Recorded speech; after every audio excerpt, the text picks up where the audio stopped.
निसार साहब, ये जो मैं देख रहा हूँ आपके ये जो बैच लगे हुए हैं, इसके बारे में हमें कुछ बताएं कि ये क्या आपका इसके। ये world mix martial art council का बैच है। ये पहले वर्ल्ड मार्शल आर्ट काउंसिल का बैच था। ये इसमें पाकिस्तानी झंडा नहीं था, ना इंडियन झंडा था इसके अंदर। तो मैंने कोशिश की 1980 के अंदर जनरल ज़िया साहब के दौर में, जनरल ज़िया साहब से मेरी मुलाकात हुई है। मैंने उनसे भी कहा था कि हमें वर्ल्ड मार्शल आर्ट काउंसिल के अंदर पाकिस्तानी झंडा डलवाना है। तो कहता डलवा दो। फिर मैंने कहा उसके लिए पैसे की ज़रूरत होती है, क्योंकि उन्होंने कॉपियाँ बनवाई होती हैं, कॉपीज़ होती हैं और पेपर वर्क किया होता है उन्होंने। तो पेपर वर्क उनको 20,000 पाउंड लगता है। तो मैंने कहा 20,000 पाउंड आप पे कर दें, वो दोबारा इसमें डाल देंगे झंडा वगैरह। तो वो कहता भाई हम बस, उन्होंने आएँ बाएँ शाएँ करनी शुरू कर दी। मैं समझ गया वो नहीं अफोर्ड करना चाहते। खैर कोई बात नहीं, टाइम गुजरता गया। फिर मुझे world mix martial art council का प्रेसिडेंट बनाया गया 2014 के अंदर। मैंने आते के साथ ही पहले उनसे पूछा कि आपके कितने पैसे खर्च होते हैं इसमें। तो उन्होंने कहा हमारे 20-25 हज़ार पाउंड लगते हैं इसमें पेपर वर्क में करने के लिए। मैं कहा अगर मैं पे कर दूँ आपको तो आप पाकिस्तान का झंडा डाल देंगे? कहना हाँ बिल्कुल डाल देंगे। तो वो मैंने फिर डलवाया इसमें।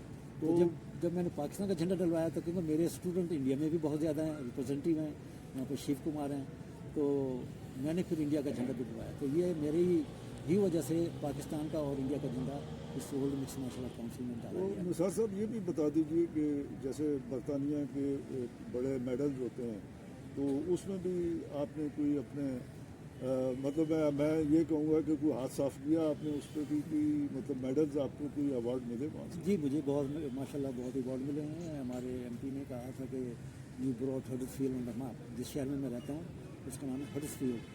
मैं हडर्सफील्ड को मैप पर लेकर आया हूँ मार्शल आर्ट के अंदर। और मैंने 4 बार ब्रिटिश चैम्पियनशिप जीती है, उसमें मैंने हैट्रिक की है। और 4 बार मैंने यूरोपियन चैम्पियनशिप जीती है, उसमें भी मैंने हैट्रिक की है।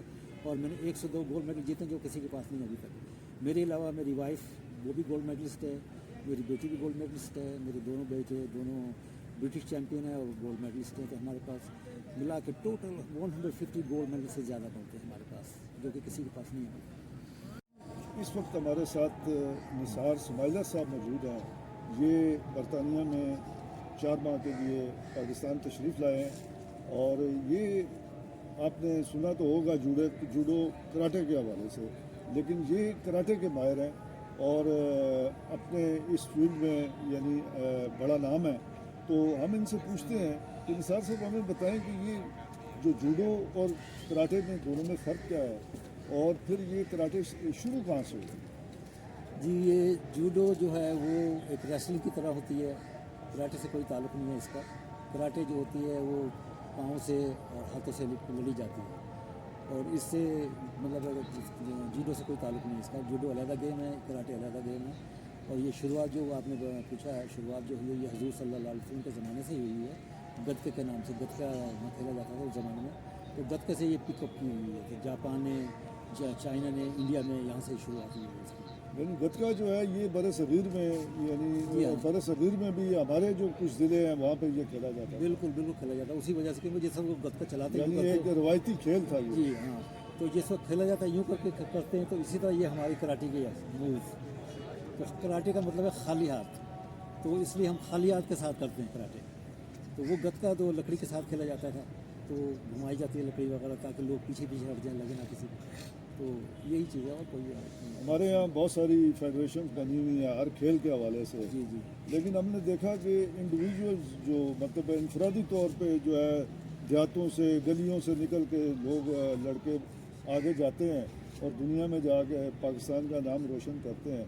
तो आप ये बताएं कि ये जो हमारे यहाँ फेडरेशंस हैं इनके किरदार को आप किस तरह से? देखिए फेडरेशन तो आप खुद ही बना सकते हैं। अब रजिस्टर करा रहे हैं, फेडरेशन बन गई आपकी। अगर कोई world mix martial art council है, आप कर दें world martial art council world, तो फिर भी आप भी बना लेंगे, क्योंकि उल्टी अल्फाज जो कर रहे हैं आप, तो आप बना लेंगे। रजिस्टर कराने में कोई वो दिक्कत नहीं है, वो करा सकते हैं आप। लेकिन ओरिजिनल होनी चाहिए, ऑफिशियली होनी चाहिए, उसके लिए बहुत ज़रूरी होता है। इसमें देखें ना, जो वो ऑफिशियली बनी हुई है, जैसे मतलब हॉकी फेडरेशन है, हमारा हॉकी बहुत बड़ा खेल था, कौमी खेल है, लेकिन आज वो बहुत पीछे जा चुका है उस ज़माने के। यानी अगर हम माजी की बात करें तो बड़े बड़े खिलाड़ी होते थे जिनके आज तक लोगों के जहनों में उनके नाम मौजूद हैं, लेकिन आज के जो हॉकी के हमारे जो कौमी खिलाड़ी हैं उनका कोई नाम नहीं जानता है। तो इसकी वजूहत भी आप बताएं इसके ऊपर भी कि हमारे यहाँ जो खेल है کھیلوں کا مستقبل اور جو لوگ آگے بڑھنا چاہتے ہیں لیکن جہاں پہ وسائل کا مسئلہ آڑے آتا ہے اس کے اوپر کوئی بات کر رہا ہے. فیڈریشن کی بات کی آپ نے کہ گلیوں کوچے سے نکل کر فیڈریشن نہیں بنتی. فیڈریشن بنتی ہے ملکوں سے. تو یہ ملک جس طرح پاکستان ہے ملک یہ اس میں فیڈریشن بنتی ہے وہ ایک ہی فیڈریشن ہوگی وہ بنا سکتے ہیں لیکن گلیوں کوچے سے نکل کے ہر بندہ نہیں بنا سکتا یہ فیڈریشن. تو اس کے لیے آپ کو بہت محنت کرنی پڑتی ہے. اور جس طرح آپ نے بتایا ہاکی ہماری پاکستانی کا کھیل تھا لیکن اب ہاکی بھی چھین لی ہے لوگوں نے دوسرے ملکوں نے لے گیا. اب کیا بتائیں. بہرحال اسی طرح کراٹے میں بھی ہمارے لوگ جو ہیں وہ کافی آگے ہیں لیکن لڑ نہیں پا رہے. انٹرنیشنلی نہیں لڑ رہے کیونکہ ان کو سپورٹ نہیں مل رہی. گورنمنٹ کی طرف سے بھی نہیں مل رہی اور جو بزنس مین ہیں وہ بھی نہیں سپورٹ کرتے کہ کسی بچے کو کوئی بچہ ہے برائٹ بچہ ہے یا کوئی نکلنا چاہ رہا آگے یا کوئی ٹیلنٹ ہے جس بچے میں اس کو ہم سپورٹ کریں لیکن یہاں سپورٹ نہیں ملتی بچہ. تو میرا کہنے کا مطلب یہ یہاں سپورٹ ملنی چاہیے. سپورٹ ملے گی تو بچہ آگے جائے گا پاکستان کے لیے کھیلے گا نام روشن کرے گا پاکستان کا ورنہ یہیں رہ جائیں گے. آپ نے برطانیہ میں بہت بڑا سیٹ اپ اپنا بنا رکھا ہے تو آپ اس اپنے برطانیہ کے سیٹ اپ میں اور پاکستان کو اگر ہم سامنے رکھیں تو آپ کو کیا فرق نظر آتا ہے؟ زمین آسمان کا فرق ہے یہاں پر وہاں پر. تو خیر کیونکہ ہم تو انٹرنیشنلی لڑتے ہیں وہاں پر کمپٹیشن لڑتے ہیں. جس طرح میں نے اب 4 بار برٹش چیمپئن جیت دی ہے 4 بار میں نے یورپین چیمپئن جیتی ہے اور دونوں میں نے ہیٹ ٹرک کی ہے. کسی نے نہیں کی ابھی تک ہیٹ ٹرک. اور میں نے 102 گولڈ میڈل جیتے ہیں جو کہ کسی نے نہیں کیا ابھی تک جیتے. پاکستان نے ابھی تک کوئی گولڈ میڈل نہیں جیتا کراٹے کے اندر انٹرنیشنلی ورلڈ چیمپئن شپ کی میں بات کر رہا ہوں. میں نے ورلڈ چیمپئن شپ پاکستان کو جتوایا تھا 1975 میں جاپان میں کمپٹیشن تھا وہاں. اس کے بعد نہ اس سے پہلے کسی نے جتوایا.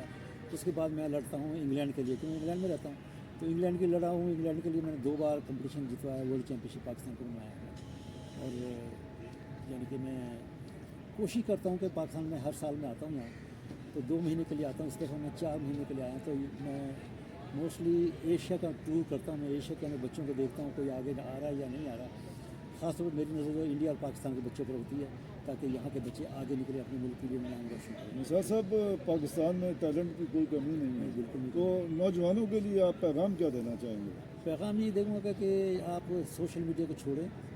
آپ ٹریننگ کریں. ضروری نہیں آپ کراٹے میں کریں جوڈو میں کریں کرکٹ میں کریں فٹ بال میں کریں والی بال میں کریں سنوکر میں کھیلیں. ایون کہ سنوکر بھی اچھی گیم ہے لیکن کوئی نہ کوئی سپورٹ آپ نے ضرور رکھنی ہے. یہ بہت ضروری ہے. سپورٹ بہت ضروری ہے. نثار اسماعیل صاحب آپ کا بہت شکریہ. آپ نے ہمارے اس چینل کے لیے اپنا وقت نکالا. آپ کا بہت شکریہ. بہت بہت شکریہ آپ کا.